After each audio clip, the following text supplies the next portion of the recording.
To the end of Genesis chapter 3 that we find humanity in exile. Man has been created in the image and likeness of God, with the intention of glorifying and reflecting the one who created them.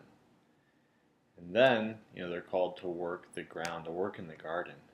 And yet they sin, they choose something over God, they do the one thing they were told not to, and we find them banished, exiled from their home.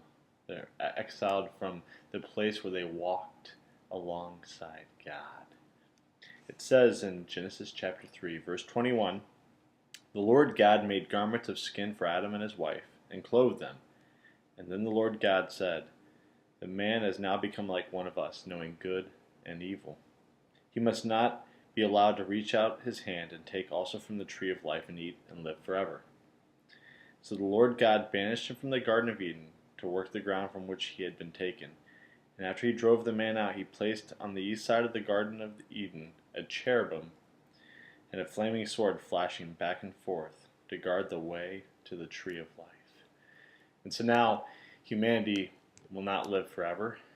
It will not live in eternity. It will return to the dust in which it has been made. And this is the bleakness of the situation. The bleakness of sin and brokenness entering our world and distorting the image of God. The likeness that we used to carry has now been tainted. And all seems hopeless, but we know that God has a plan. In fact, we see that plan come to fruition in Revelation.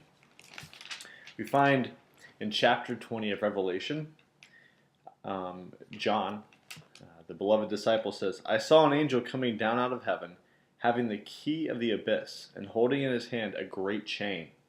He seized the dragon, the ancient serpent, who is the devil or Satan, and bound him for 1,000 years. He threw him into the abyss, and locked and sealed it over him, to keep him from deceiving the nations anymore."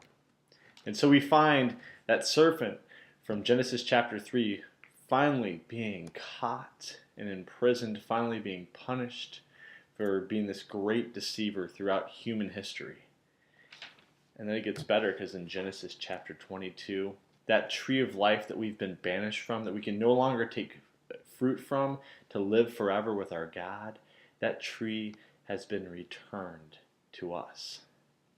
It says, "Then the angel showed me a river of the water of life, as clear as crystal, flowing from the throne of God and of the Lamb down the middle of the great street of the city.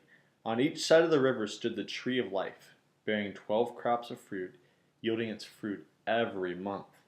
And the leaves of the tree are for the healing of the nations. No longer will there be any curse." This curse that happens when Adam and Eve are banished from the garden, one day it will be no more. We will be able to access that tree of life again.